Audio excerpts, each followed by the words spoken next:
dip the probes inside. I like to put the rest of the lube between my thumb and forefinger, and then I just run this portion through it so it's all lubed up. I'm going to take my stylets and I'm going to hold them separately, one at a time. I'm going to go blue first, opposite of the tube, straight down the nair. And I'm stopping at my first mark. I'm going to take this one. I'm going to go straight down the nair, aiming for that. And then this black line and this blue ridge, when those magnets are together, match up. It should pop together, right? And if you're not sure, you can wiggle it, and you see it move the stylet on this side. So now I'm going to remove my stylet.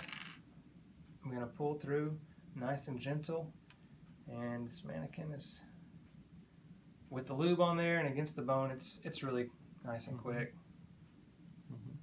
So you pull through until that clip is up here. And you can slide it down if you want to. I don't encourage it. You're going to put your tube in the groove.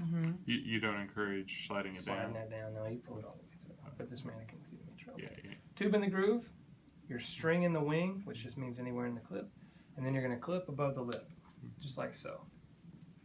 At this point, you make sure it's a nice placement, about 1 centimeter from the nair. If it's too close or too far away, you take your guitar pick, you open that up, and you adjust it.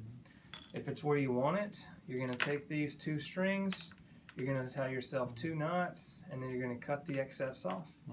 And that's it. And Have you ever played